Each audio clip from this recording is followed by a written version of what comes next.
तो एक बार फिर से आप सभी का इस बुलेटिन में स्वागत है। शुरुआत करेंगे इस बुलेटिन की बड़ी खबर के साथ। मथुरा से मिल रही है। कृष्ण जन्मभूमि शाही ईदगाह मामले में आज पहली सुनवाई होने जा रही है।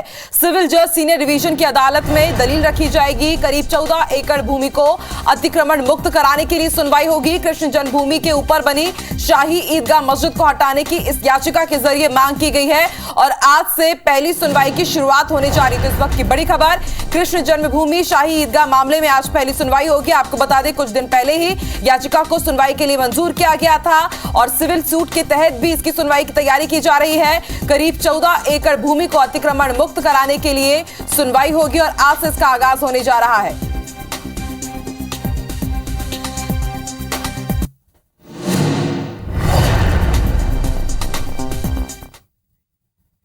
तो एक तरफ यहां पर सुनवाई का आज से आगाज होगा, वहीं वाराणसी से इस वक्त की बड़ी खबर आपको बता दें जो कि ज्ञानव्यापी श्रृंगार गौरी मामले से जुड़ा हुआ है। आज फिर से सुनवाई होने जा रही है। वादी पक्ष को ज्ञानव्यापी मस्जिद सर्वे की रिपोर्ट सौंपी जाएगी। हिंदू और मुस्लिम पक्ष की ओर से कई याचिकाएं दाखिल की गई है।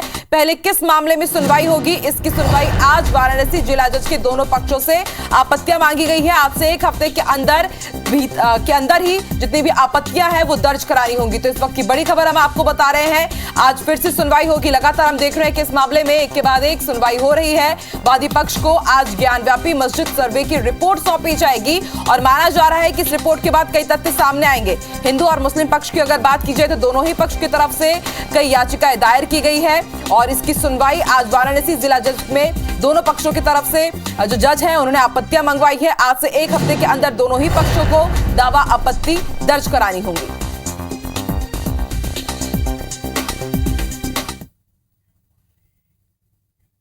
तो देश में लगातार हम देख रहे हैं कि किस तरह से मंदिर और मस्जिद को लेकर विवाद बढ़ रहा है। ज्ञानव्यापी मामले के बीच मध्य प्रदेश की संस्कृति मंत्री उषा ठाकुर का बड़ा बयान सामने आया। मंत्री उषा ठाकुर ने कहा है कि भोपाल की जामा मस्जिद का सर्वे किया जा सकता है। मंत्री उषा ठाकुर ने कहा है कि इस तरह की मांग फिलहाल मेरे पास नहीं आई है, लेकिन आएगी तो जरूर सर्वे भी कराया जाएगा और जो कोर्ट का फैसला होगा उसे फिर लागू किया जाएगा। बता दें कि संस्कृति बचाओ मंच ने कुछ दिन पहले ही दावा किया था कि जामा मस्जिद के नीचे शिव मंदिर है, जिस पर भोपाल की तत्कालीन शासिका कुदूसिया बेगम ने जामा मस्जिद का निर्माण कराया है।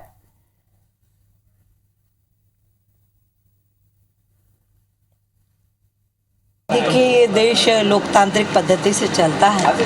हर नागरिक को अपनी मांग रखने का अधिकार है। कोई इस प्रकार की मांग करता है तो उसका परीक्षण कराएंगे, जो सत्य उद्घाटित होगा उसको क्रियान्वित करेंगे। अभी मेरे पास नहीं आई है, आएगी तो विचार करेंगे। इसी बीच बड़ी खबर आपको जशपुर से बता दें। जशपुर में कल देर रात एक बस बेकाबू होकर बिजली के खंभे से टकरा गई है। बिजली के तारों की चिंगारी ने बस को आग की लपटों में घेर लिया और टक्कर इतनी भयंकर थी कि देखते ही देखते बस में भीषण आग लग गई। बस में सवार एक यात्री ऐसा फंसा कि उसे बचाया ना जा सका, जिससे उसकी घटनास्थल पर ही जलकर मौत हो गई है। मृतक की पहचान राम यादव के रूप में हुई है, जो कि चौंगरी बहार का रहने वाला था। बस में सवार अन्य 9 लोगों को मामूली चोट आई है। पुलिस और नागरिकों की मदद से सभी को रेस्क्यू किया गया। फिलहाल डोकरा थाना पुलिस ने मामला दर्ज कर जांच शुरू कर दी है। तस्वीरें भी हम आपको दिखा रहे हैं, आप देख सकते हैं किस तरह से बस में आग लगी और इसमें एक यात्री की मौत हो गई है। पूरी बस जलकर खाक हो गई। एक यात्री की जलकर मौत, तो वहीं पर 9 यात्री झुलस गए हैं। रायगढ़ से चोंगरी बहार की ओर ये बस जा रही थी, उस दौरान ये दर्दनाक हादसा हुआ। तस्वीरें विचलित करने वाली, एक यात्री की जलने से मौत हो गई है। बताया जा रहा है कि बस अनियंत्रित हो गई थी और अचानक देखते ही देखते ये बस बिजली के पोल से टकरा गई और फिर आग की लपटों में ये बस गिर गई, जिसमें एक यात्री की मौत हो गई है और 9 लोग बताए जा रहे हैं कि झुलस गए हैं। बढ़ते आगे बड़ी खबर आपको कटनी से बता दें, जहां पर चलते ट्रक में अचानक आग लगी और ट्रक पूरी तरह से जलकर खाक हो गया है। जगतपुर उमरिया गांव के पास ये बड़ा हादसा हुआ है और हादसे का वीडियो भी सामने आया है, जो कि तेजी से वायरल भी हो रहा है। तस्वीरें भी हम आपको दिखाएंगे। इस वक्त की बड़ी खबर कटनी की बता रहे हैं आपको, चलते ट्रक में अचानक आग लग गई। तस्वीरें आप देखिए किस तरह से धू कर ये पूरा ट्रक जल गया। जगतपुर उमरिया गांव के पास का यह हादसा बताया जा रहा है।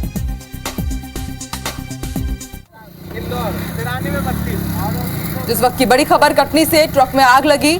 बताया जा रहा है कि चलते ट्रक में अचानक आग लगी और उसके बाद आग की लपटों ने पूरी तरह से ट्रक को घेर लिया और आग पूरी तरह से धू कर जल उठा। दो तस्वीरें हम आपको दिखा रहे हैं। ट्रक और बस जलकर खाक हो गए, आग से अमंगल हुआ है। पत्थलगांव छत्तीसगढ़ की पहली तस्वीर, तो वहीं दूसरी तस्वीर कटनी मध्य प्रदेश की। बिजली के खंभे से अनियंत्रित बस टकराई जिसमें एक यात्री की मौत हो गई है। दूसरी तस्वीर हम आपको कटनी मध्य प्रदेश की दिखा रहे हैं, जहां पर हाईवे पर एक ट्रक अचानक से आग की लपटों में घिर गया और देखते ही देखते पूरा ट्रक जल गया। बताया जा रहा है कि ट्रक चल रहा था, उस दौरान आग ने इसे अपनी चपेट में ले लिया। बस निकल गया। इसी बीच बड़ी खबर आपको रायपुर से बता दें, 50 लाख की ठगी का आरोपी गिरफ्तार हो चुका है। आरोपी विजय सिन्हा को हैदराबाद से पुलिस ने गिरफ्तार किया है। आपको बता दें, कारोबारी को मेटल सप्लाई का झांसा दिया था। कारोबारी ने सिविल लाइन थाने में शिकायत दर्ज कराई थी और सिविल लाइन पुलिस ने आरोपी को हैदराबाद से गिरफ्तार किया। तो इस वक्त की बड़ी खबर, ठगी का आरोपी गिरफ्तार हो गया है। 50 लाख रुपए की इस आरोपी ने ठगी की थी और इसे हैदराबाद से गिरफ्तार किया गया है। तस्वीरें भी हम आपको दिखा रहे हैं। यही वो आरोपी है जिसे हैदराबाद से गिरफ्तार किया गया। बताया जा रहा है कि मेटल सप्लाई करने के नाम पर 50 लाख रुपए की ठगी की गई थी। उसके बाद अब जाकर के इसे हैदराबाद से गिरफ्तार किया गया।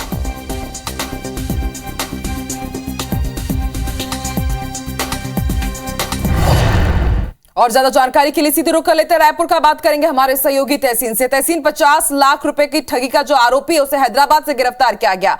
किस तरह से पुलिस ने काम किया, कैसे टीम हैदराबाद पहुंची, उसकी जानकारी दीजिए। देखिए, पूरा मामला जो है साल 2021 का ये पूरा मामला है। जो पंडितरा इलाके में कारोबारी मोहिंदर पाल सिंह खुराना, इनके द्वारा जो है इन्होंने एक विज्ञापन देखा था जिसमें हैदराबाद की एक कंपनी श्री चक्रम ट्रेडर्स के जो मालिक हैं बालाकुंडी कनाडिया विजय सिन्हा शास्त्री, इनके द्वारा विज्ञापन निकाला गया था कि ये बड़े कारोबारी हैं और ये कॉपर पाइप जो है, जो एसी और काफी दीगर जगहों पे यूज होता है, उसका सप्लाई करते हैं। तो इन्होंने उनसे बातचीत की। उसके बाद इन्होंने उनसे जब दस्तावेज मांगे, महेंद्र पाल सिंह जो छत्तीसगढ़ के कारोबारी हैं, तो उन्होंने पूरे दस्तावेज दिए, पूरे बाकायदा जो जीएसटी नंबर वगैरह जो उनके आधार कार्ड दिए। उसके बाद इनको विश्वास में लिया। विश्वास में लेने के बाद इन्होंने 10,000 किलोग्राम कॉपर खरीदने की इन्होंने सौदा किया। कुल 80 लाख रुपए में सौदा हुआ था। उसके बाद इन्होंने अग्रिम 50 लाख रुपए इन्होंने उनके खाते में आरटीजीएस किए, लेकिन आज दिनांक तक उनको ना तो कोई माल मिला था और ना पैसे वापस हुए थे।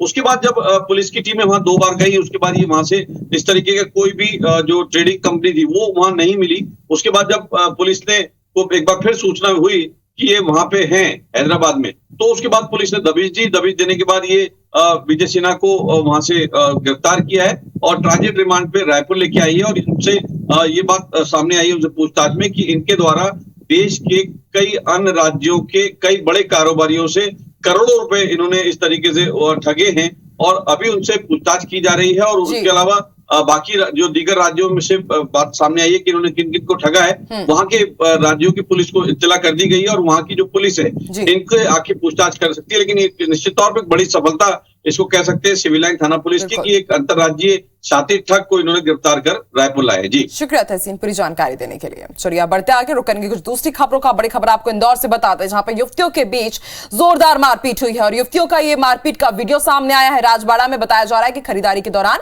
दोनों युवतियों के बीच वाद विवाद हुआ और नौबत इतनी बढ़ गई कि मारपीट तक बात जा पहुंची। वीडियो यशवंत निवास रोड का बताया जा रहा है।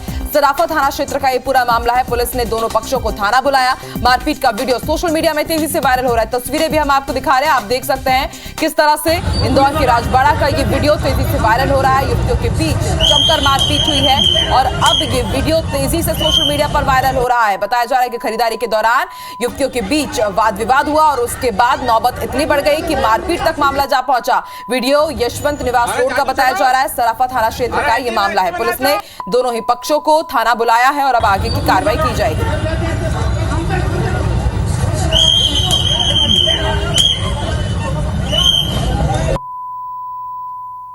चलिए बढ़ते आगे, रुक करेंगे हमारी सहयोगी शालिनी से बात कर लेते हैं। शालिनी, कल राजवाड़ा की हमने तस्वीरें देखा कि किस तरह से दो युवतियों के बीच जमकर झूमा झटकी हुई है, मारपीट हुई है। पूरा मामला क्या हुआ? पुलिस ने दोनों को थाने भी बुलाया, वहां पर क्या बातचीत हुई?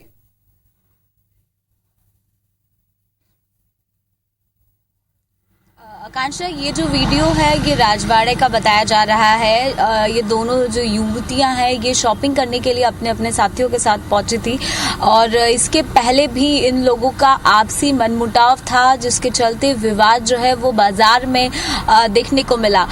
यशवंत रोड का ये जो वीडियो है ये बताया जा रहा है। वीडियो में खास तौर पर देखा जा सकता है कि कैसे दो युवतियां आपस में लड़ रही थी और उनको बीच बचाव के लिए वहां पर मौजूद लोग और उनके साथ के जो लोग थे वो उन्हें बचाने की कोशिश करते हुए नजर आए। लेकिन इतनी जो मारपीट है वो इतनी ज़्यादा उग्र हो गई थी कि एक महिला के कपड़े तक उस विवाद में, उस मारपीट में फटते हुए नजर आ रहे हैं। पुलिस भी उस समय मौके पर मौजूद थी, क्योंकि वीडियो में पुलिस भी नजर आ रही है।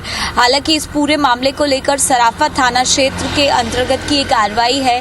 दोनों ही पक्षों को बुलाया गया और उसके बाद आपसी समझाइश देके छोड़ दिया गया है। पुलिस का मानना है कि अगर आप दोनों बीच आपस में सुलह कर लेते हैं तो ठीक है, नहीं तो इस मामले को आगे जांचा जाएगा। हालांकि दोनों पक्षों ने फिलहाल दोनों ही पक्षों के खिलाफ किसी ने भी एफआईआर दर्ज नहीं की है। केवल मौखिक शिकायत जो है वो शुरुआती दौर में की गई है। लेकिन अगर वीडियो जिस तरह से तेजी से सोशल मीडिया पर वायरल हो रहा है उसको देखते हुए हो सकता है कि पुलिस आगे और जांच करे, क्योंकि अगर आपस में हुए विवाद का सार्वजनिक रूप इस तरह से ले लेना और उसके बाद अगर कोई भी एक पक्ष जो है वो शिकायत करने के लिए या एफआईआर की मांग करता है तो पुलिस आगे की जो जांच है उसको तीव्रता से करेगी। हालांकि अभी सराफा थाना पुलिस का कहना है कि ये जो पूरा विवाद है ये खरीदी के दौरान हुआ और उसके पहले भी ये जो है आपसी मनमुटाव की स्थिति इनके साथ पहले भी निर्मित हुई है, ऐसे पुलिस का कहना है। हालांकि जिस तेजी के साथ ये वीडियो वायरल हो रहा है और जिस तरह से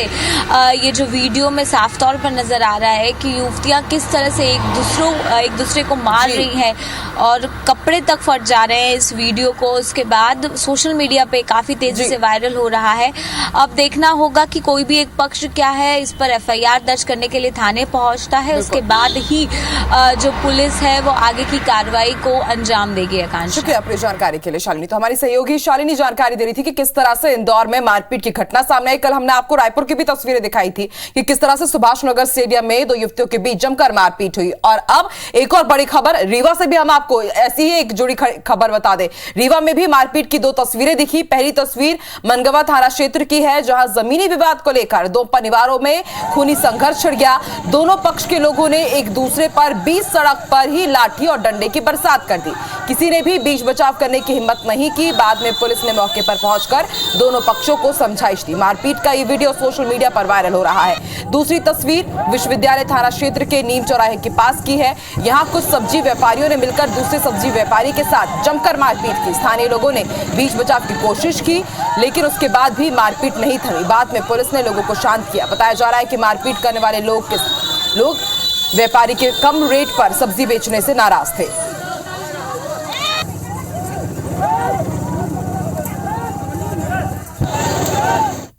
मध्य प्रदेश में गुरुवार यानी आज से ग्रामीण परिवहन नीति के तहत रूरल ट्रांसपोर्ट क्रेडिट मॉडल को पायलट प्रोजेक्ट के रूप में लागू किया जा रहा है। ये प्रोजेक्ट विदिशा जिले से शुरू किया जा रहा है, जिसकी शुरुआत सीएम शिवराज सिंह चौहान करेंगे। परिवहन मंत्री गोविंद सिंह राजपूत के मुताबिक पचमढ़ी में आयोजित चिंतन शिविर में मुख्यमंत्री ने ग्रामीण क्षेत्रों में सुचारू परिवहन व्यवस्था के संबंध में परिवहन नीति बनाए जाने के निर्देश दिए थे। उनकी मंशा के अनुरूप ग्रामीण परिवहन नीति के तहत पायलट प्रोजेक्ट के रूप में विदिशा के ग्रामीण क्षेत्रों में परिवहन व्यवस्था मुहैया कराई जाएगी, क्योंकि मध्य प्रदेश राज्य सड़क परिवहन निगम के बंद होने के बाद ग्रामीण क्षेत्रों में निजी और मिनी यात्री वाहनों में ओवरलोडिंग, मनमाने समय पर वाहनों के संचालन जैसी कई शिकायतें सामने आई हैं। नई ग्रामीण परिवहन नीति से इन समस्याओं से ग्रामीणों को निजात मिलेगी, वहीं ग्रामीणों को परिवहन सुविधा मिल सकेगी।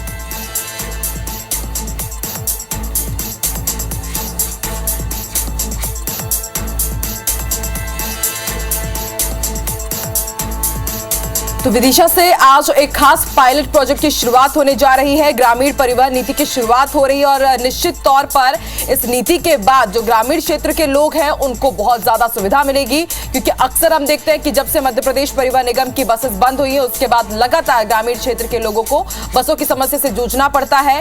ओवरलोडिंग की शिकायत हम देखते हैं, मनमाना हम देखते हैं कि किराया उनसे वसूला जाता है। लेकिन अब आज से इस नई नीति की शुरुआत होगी, पायलट प्रोजेक्ट की शुरुआत होगी और बाद में इसे मध्य प्रदेश के तमाम ग्रामीण क्षेत्रों में लागू किया जा सकता है।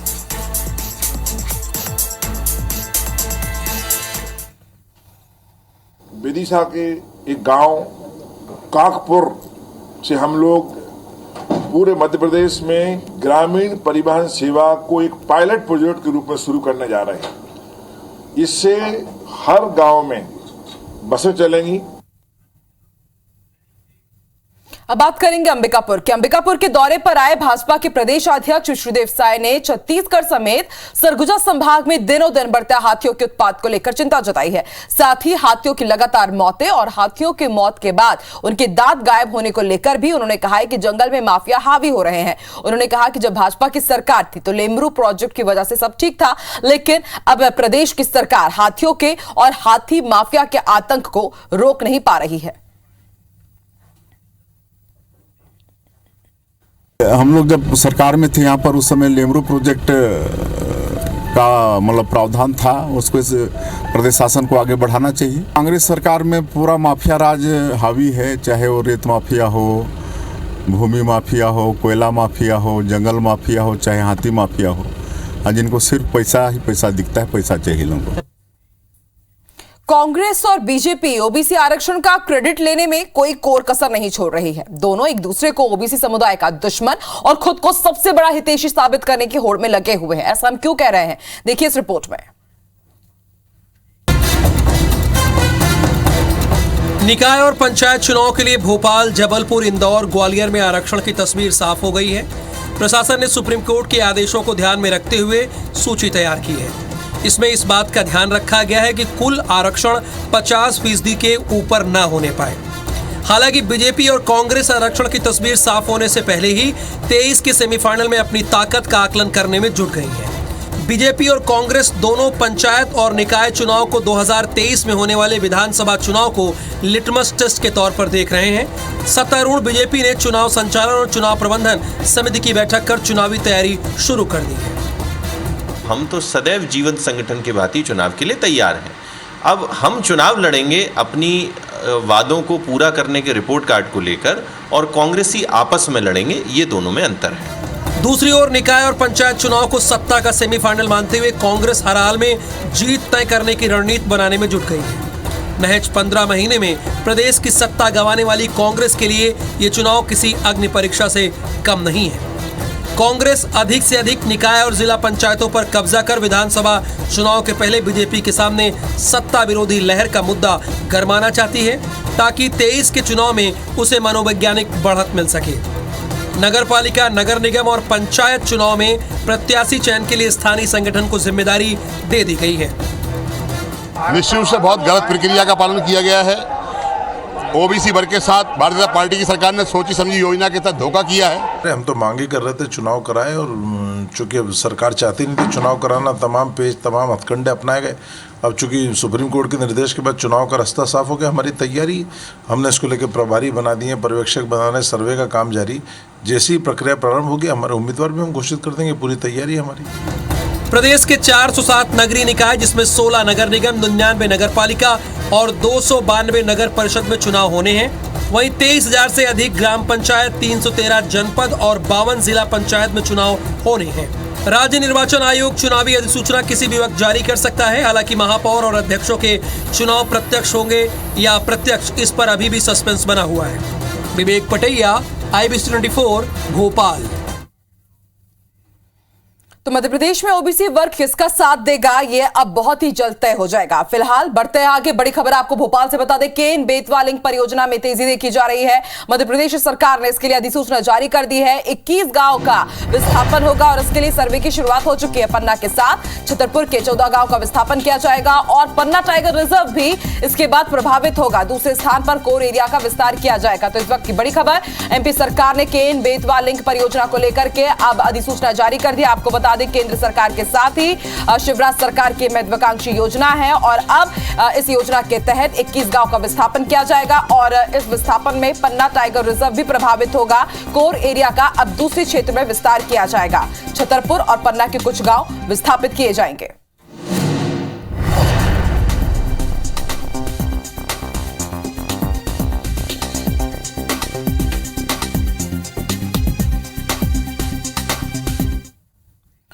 इसी बीच बड़ी खबर आपको भोपाल से बता दें, राज्यपाल से आज सीएम शिवराज सिंह चौहान मिलेंगे। सुबह 10:30 बजे के आसपास राजभवन में दोनों के बीच मुलाकात होगी। सीएम शिवराज सिंह चौहान विधायकों के साथ बैठक करेंगे। सुबह 11 बजे सीएम हाउस में आज ये बड़ी बैठक होने जा रही है। तो आज राज्यपाल से मुलाकात होगी सीएम शिवराज सिंह चौहान से, और उसके बाद सुबह करीब 11 बजे सीएम शिवराज सिंह चौहान तमाम विधायकों के साथ बैठक भी करेंगे। सुबह 11 बजे सीएम हाउस में ये बड़ी बैठक होने जा रही है।